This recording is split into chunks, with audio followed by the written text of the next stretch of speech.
लिखो एक question stoichiometry का। 10 grams of H2 combines with 10 grams of H2 combines with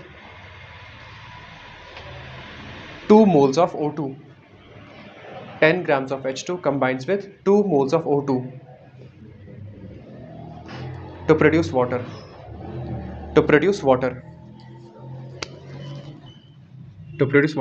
Full stop. Find the amount of water produced. Find the amount of water produced.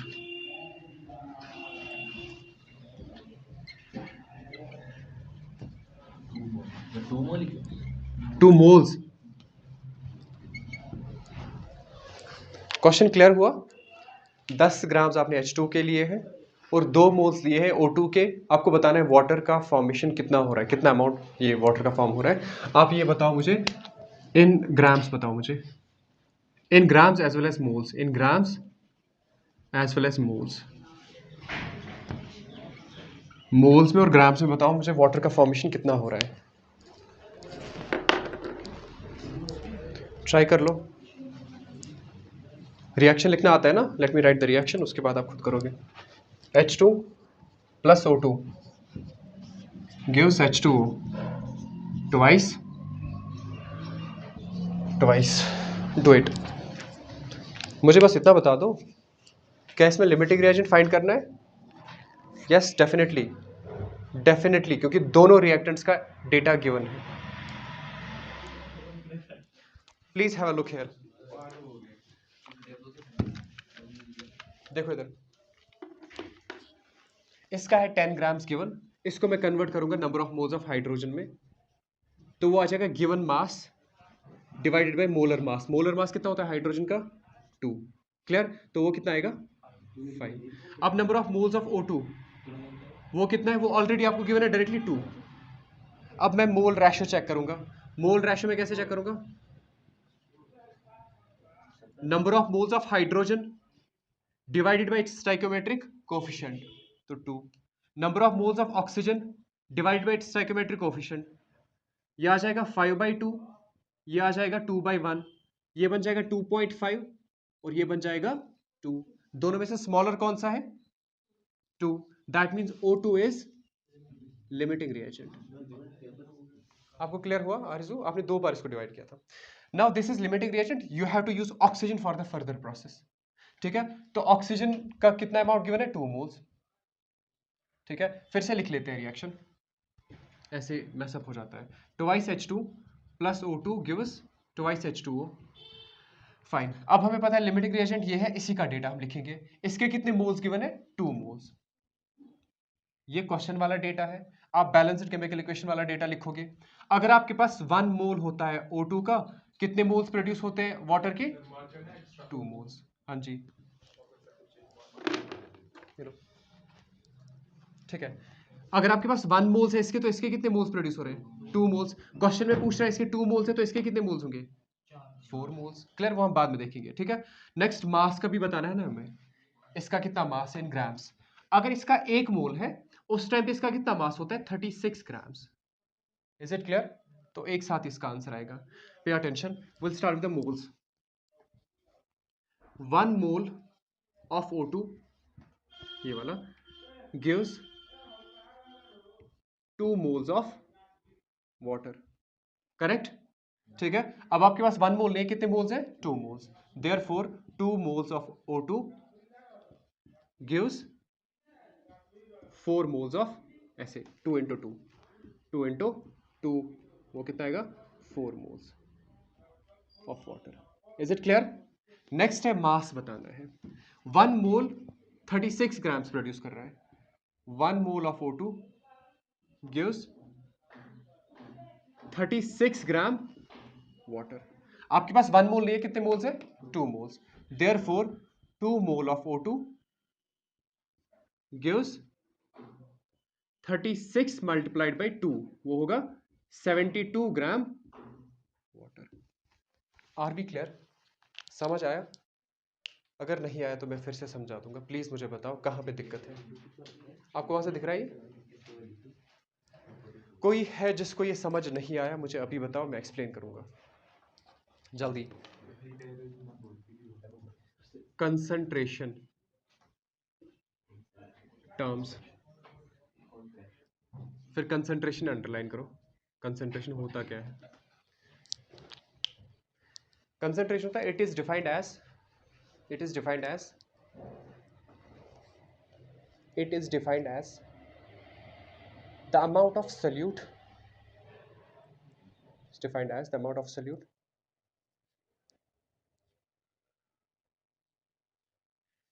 present in a given amount of solvent, present in a given amount of solvent or solution, present in a given amount of solvent or solution. Done. हमारे पास बहुत सारी concentration terms हैं, clear? Let me right few of these. आप ऐसे ही लिख लेना जैसे मैं लिख रहा हूं। एक है मास परसेंटेज, मास परसेंटेज, ठीक है। दूसरा है वॉल्यूम परसेंटेज, मैं परसेंटेज ऐसे लिख रहा हूं शॉर्ट में। नेक्स्ट है weight by volume percentage. Another one is molarity. ऐसे ही सेक्शन बनाना दो। एक और है मोलैलिटी, एक और है नॉर्मैलिटी, एक और है मोल फ्रैक्शन, एक और है पार्ट्स पर मिलियन। पार्ट्स पर मिलियन वो यहां पे लिख लो बीच में, पार्ट्स पर मिलियन। इनमें से कौन कौन सी पढ़नी है हमें? This one, molality, molarity, normality. यहां हमें यही 4 पढ़ने हैं, ठीक है, 5 पढ़ने हैं, क्लियर? देखो मैंने अलग अलग क्यों बनाया इनको। ये जो है ये वाले they depend on mass, mass dependent है ये, इनमें वॉल्यूम कहीं पे नहीं होगा। तो अगर ये मास डिपेंडेंट है तो क्या टेम्परेचर चेंज से इस पे कोई असर पड़ेगा इन वाली कंसंट्रेशन टर्म्स पे? नो। तो ये टेम्परेचर इंडिपेंडेंट है, फाइन। और ये वाली कंसंट्रेशन टर्म्स ये वॉल्यूम डिपेंडेंट है। तो जब आप टेम्परेचर चेंज करोगे डेफिनेटली इनका वैल्यू चेंज हो जाएगा, क्लियर है ना? क्योंकि वॉल्यूम एक्सपेंड हो जाता है टेम्परेचर इंक्रीज करने पे। तो अगर ये वॉल्यूम डिपेंडेंट है तो ये टेम्परेचर डिपेंडेंट होंगी। मतलब टेम्परेचर इंक्रीज करने पे या टेम्परेचर डिक्रीज करने पे इन वाली कंसंट्रेशन टर्म्स का वैल्यू चेंज हो जाएगा, टेम्परेचर चेंज करने पे इनको कोई फर्क नहीं पड़ेगा, क्लियर? अब मैंने पार्ट्स पर मिलियन यहाँ पे क्यों लिखा? क्योंकि पार्ट्स पर मिलियन 2 होते हैं। एक होता है पार्ट्स पर मिलियन वॉल्यूम जो कि इसके साथ आएगा, और दूसरा है पार्ट्स पर मिलियन मास जो कि इसके साथ आएगा। Is it clear? वो हम बाद में देखेंगे ये है क्या। लिखो यहां तक, उसके बाद will start with the mass percentage.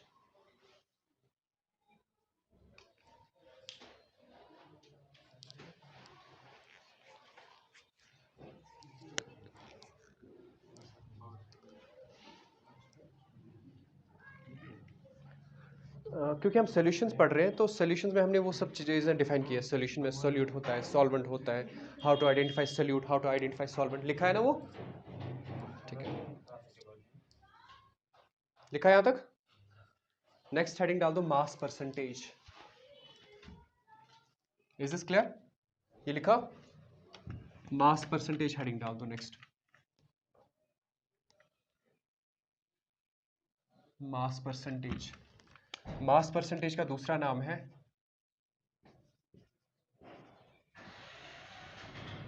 जो दवाइयाँ होती है ना वहाँ पे मास परसेंटेज नहीं लिख के होगा, वहाँ पे केमिकल लिखा होगा, फिर ब्रैकेट में ऐसे लिखा होगा W/W। Are we clear? This is how they write, W/W, W/V, V/W, V/V, clear है ना? मैं बताऊंगा ना, ठीक है, अभी हमने थोड़ी स्टार्ट किया, ठीक है। Are we clear till now? ठीक है। मास परसेंटेज को कैसे रिप्रेजेंट किया जाता है? W/W। अब देखोगे दवाइयों पे लिखा होता है पीछे बॉक्स में, वो ब्रैकेट में लिखा होता है W/W, V/W, clear? Please have a look here. Mass percentage क्या होता है? एक ही बार सुनना। Amount of any component, component means solute और solvent, present in 100 grams of solution. 100 gram solution अगर आपके पास होगा, उसमें सल्यूट का कितना अमाउंट है या फिर सॉल्वेंट का कितना अमाउंट है। क्लियर? सपोज मैं ऐसे बोलूंगा, मेरे पास 100 ग्राम सोल्यूशन है और उसमें 20 ग्राम मैंने शुगर ऐड किया है। ये शुगर सोल्यूशन है, मैंने 20 ग्राम 100 ग्राम सोल्यूशन में रखा है। दैट मीन्स उसका मास परसेंटेज कितना होगा? 20%। What does 20% means? 20 gram of sugar is present in 100 gram solution. अब अगर मैं पूछूं सॉल्वेंट का, वाटर का, तो आप क्या बोलोगे? 80 ग्राम solvent is present in 100 gram solution. And I will use the word component. Component क्या होता है? Component either I will use for solute or solvent. Clear? Write down the definition. It is defined as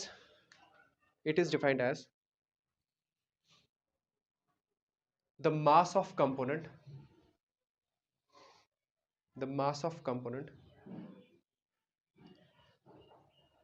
present in the mass of component the mass of any component present in 100 gram solution.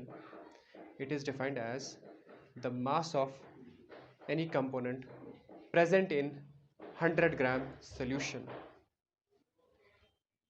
Clear? तो formula लिखेंगे इसका, आप mass percentage लिखो या W/W percentage लिखो, जो भी आपकी मर्जी है, ठीक है। तो उससे पहले हम एक काम करेंगे, will consider a solution. Consider आप लिखो, consider a binary solution, consider a binary solution. ना ना ना, ये इसी का ये फॉर्मूला लिखने का तरीका। Consider a binary solution. Binary means जिसमें कंपोनेंट्स दो होंगे, ए एंड बी। ए क्या होगा आज के बाद? सॉल्वेंट। बी क्या होगा? सल्यूट। जब भी बाइनरी सॉल्यूशन हम यूज करेंगे, 11th हो या 12th हो, ए बोल रहा हूं मैं तो सॉल्वेंट होगा, बी होगा तो सल्यूट होगा। Clear? Fine. Next, W A में वर्ड यूज कर रहा हूं। W A means mass of solvent, W B word use कर रहा हूं तो मास ऑफ सल्यूट। एक और, in case I write like this, M A, this means molar mass, but हमें अभी नहीं चाहिए यहाँ पे, बस मैं ये चीजें एक्सप्लेन कर रहा हूं। मोलर मास ऑफ सॉल्वेंट और M B molar mass of solute. These terms will use these abbreviations. Now pay attention, आपको क्या फाइंड करना है? यहां तक आप लोगों ने लिखा, यहां तक लिखा ए एंड बी, उसके बाद वेर ए एंड बी लिखा ना, उसके बाद where A is solvent, B is solute, W A mass of solvent, W B mass of solute, लिखो ये। उसके बाद मैं यहां पे लिख रहा हूं मास परसेंटेज ऑफ ए, वो क्या होगा? Mass of A divide by mass of solution into 100। Mass percentage of B, वो क्या होगा? Mass of B divide by mass of solution into 100। Clear? Done? Solution है नीचे, सॉल्वेंट नहीं, solution. Be careful with this.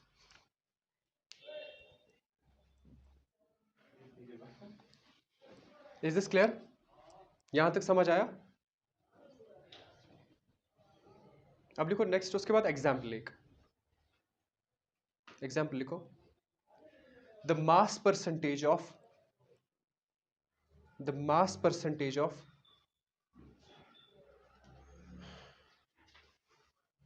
the mass percentage of example, sugar in sugar solution is, the mass percentage of sugar in solution is 30%. The mass percentage of sugar in solution is, sugar solution is 30%. What does this line mean? The next line में लिखो, this means that 30 gram sugar is dissolved in 30 gram sugar is dissolved in 100 gram of solution. Water नहीं, अगर water लिखना है bracket में क्या लिखोगे, 80 कितना 70 ग्राम वाटर, ब्रैकेट में लिख सकते हो 70 gram water. If you want to write you can write, otherwise solution तक इसका डेफिनेशन क्लियर है. Is present in, are we clear? Write down a question, find the mass percentage, हाँ, of sucrose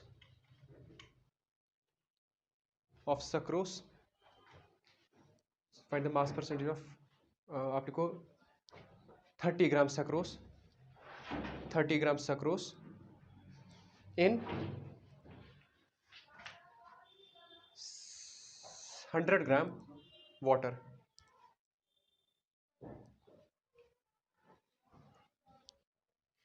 sucrose in 100 gram water. Find the answer. Please tell me the answer quick. It should take only 1 minute. 30. आप लोगों को लगता है इतना easy question पूछूंगा मैं?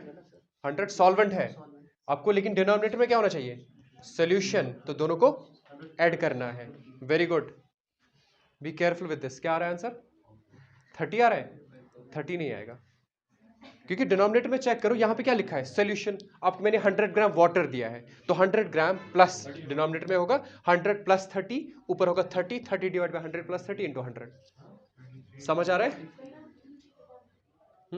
नीचे 130 है, करेक्ट. ठीक है, pay attention, have a look here, will write the question. Please have a look. Mass of sucrose कितना है? वो W सक्रोस कितना है? वो है 30 ग्राम्स. और W सॉल्वेंट का कितना है? A वो कितना है? 100 ग्राम्स. तो मास परसेंटेज या W बाई W परसेंटेज कितना है? W of sucrose divide by W of sucrose plus W of water. ठीक है ना? आप डिनोमिनेटर में 100 नहीं रख सकते क्योंकि वो सॉल्वेंट है. डिनोमिनेटर में क्या चाहिए आपको? सोल्यूशन. तो solvent plus solute gives mass of solution. तो आ जाएगा सक्रोस का 30 डिवाइड बाई 100 प्लस 30 इंटू 100. अच्छा, इंटू 100 है ना? ठीक है, तो वो बन जाएगा 30 बाई 130 इंटू 100. 0 0 कैंसिल. बाकी आप सॉल्व करके बताओ मुझे आंसर. 23.07 जो भी है, doesn't matter. Are we clear? समझ आया ये अच्छे से? नेक्स्ट लिखो volume percentage. It shouldn't take that much time. Volume percentage. Will you be able to write what's volume percentage? ग्राम की जगह ml कर देना है. Do it quick. अच्छा, इसका यूनिट क्या होगा? I forgot to write the unit. Unit of mass percentage? It's unit less. क्यों? It's the ratio of similar quantities. ऊपर भी मास, नीचे भी mass, gram gram cut. It's unit less. Unit less, dimension less. हाँ जी. Volume percentage. Next. Volume percentage की definition को से लिखो. It is defined as the volume of any component present in 100 ml solution. It is defined as the volume of any component.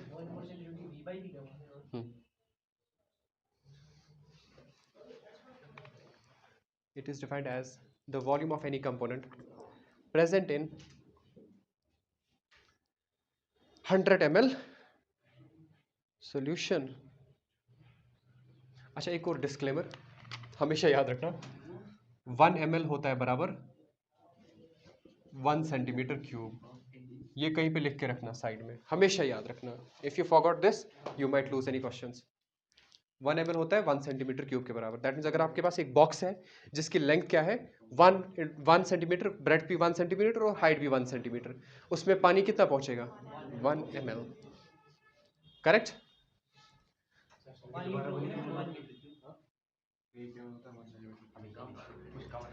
लिखा? ठीक है, उसके बाद इसका फॉर्मूला लिख लेते हैं. क्या लिखोगे? वॉल्यूम परसेंटेज ऑफ ए कितना आएगा? Volume of A divide by volume of solution. उसके बाद उसको शॉर्ट करके अगर लिखोगे, शॉर्ट करके कैसे लिखोगे, ऐसे v बाई वी ऑफ ए, वो कितना आएगा, v of A divide by v of A plus v of b into 100।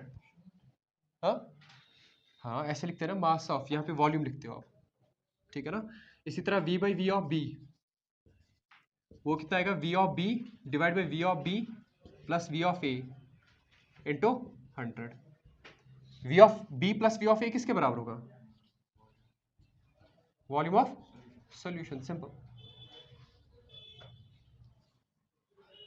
आपका नाम क्या है, Atif.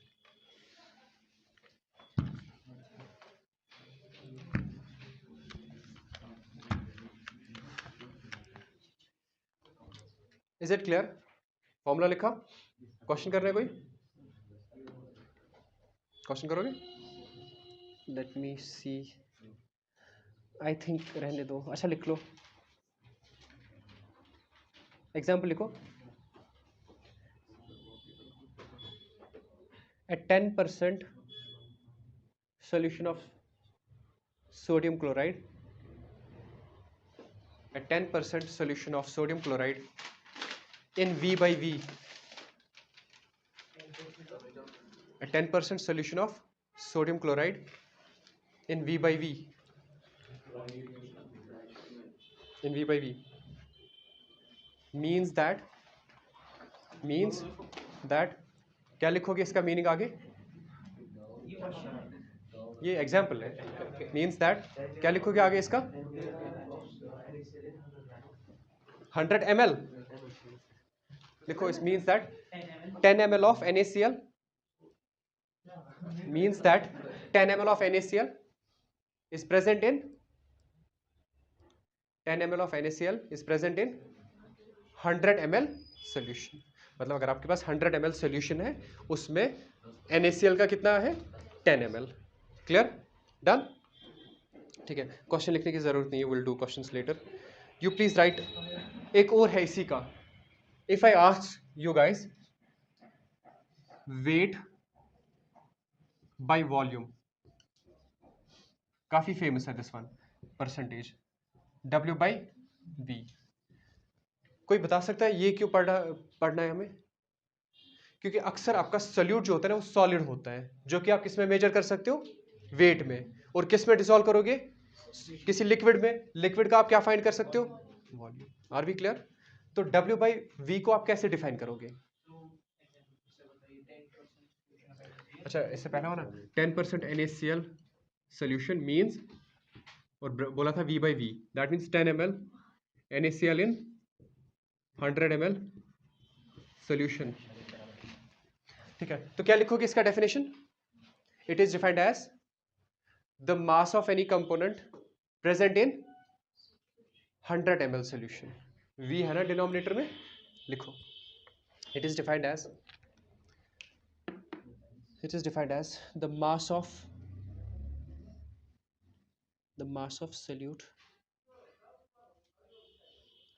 of solute, present in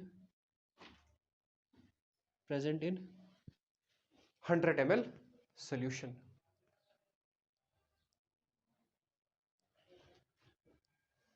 present in 100 ml solution। Example लिखो आप,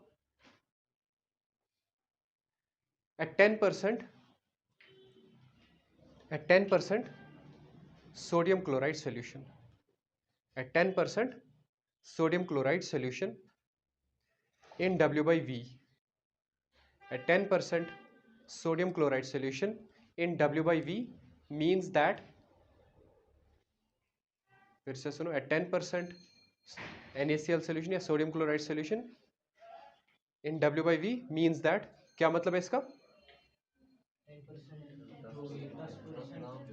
मतलब 10 ग्राम किसका, sodium chloride is present in ml water, नहीं सोल्यूशन, डिनोमिनेटर में सोल्यूशन ही है, लिखो, मींस दैट, खुद से लिखो आप, मैं थक गया, तब तक मैं इसका लिखता हूँ, वेट बाय वॉल्यूम परसेंटेज किसके बराबर होता है,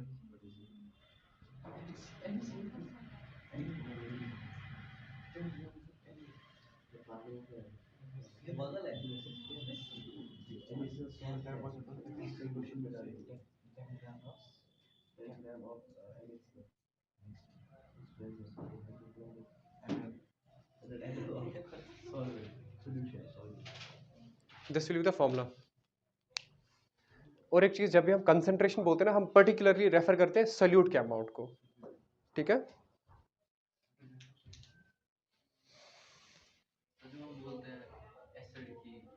कंसंट्रेशन, हम एसिड देखते हैं कितना प्रेजेंट है वाटर में।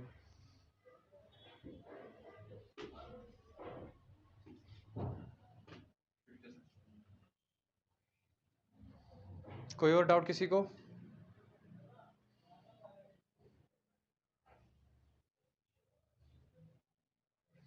Are we clear?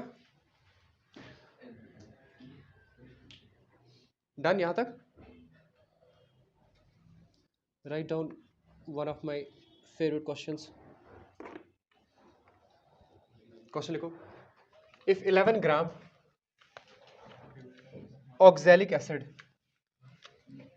if 11 gram oxalic acid, OXALIC oxalic acid, ये कंपाउंड है एक। if 11 gram oxalic acid is dissolved in 500 ml solution, is dissolved in 500 ml solution,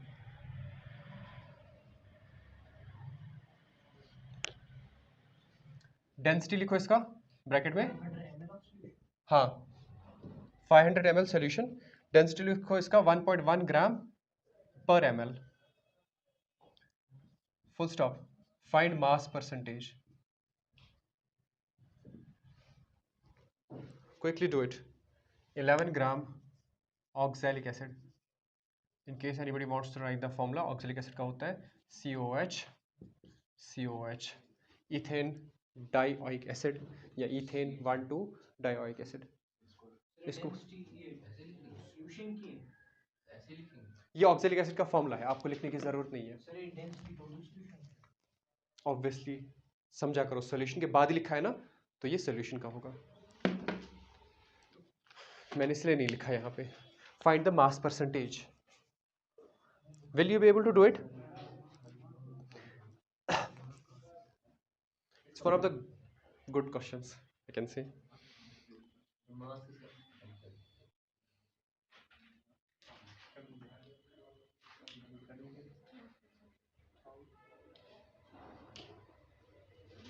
आपको क्या करना है? Let me do it. Please have a look. Mass percentage किसके बराबर है? Mass of solute. Let's use the formulas, ये symbols. Mass of solute. Solute क्या है आपका? Oxalic acid. Oxalic acid. ऐसे लिखूं या फुल लिखूं? प्लीज, ऐसे समझ आता है ना? Mass of solute divide by mass of solution into 100। क्या क्या चीजें आपको पता है ये फाइंड करना है? क्या हमें मास ऑफ सोल्यूट पता है? डेफिनेटली। क्या हमें मास ऑफ सोल्यूशन पता है? नहीं। आ जाएगा, आएगा मास ऑफ सोल्यूशन फाइंड करना। डेंसिटी गिवन है, वॉल्यूम गिवन है, you will find the mass of solution. तो यहाँ पे आप क्या करोगे? ये फाइंड करोगे। तो हमें पता है डेंसिटी ऑफ सोल्यूशन कितना है, इट्स 1.1 ग्राम पर ml, बट हमें डेंसिटी पता है किसके बराबर होता है? Mass by volume.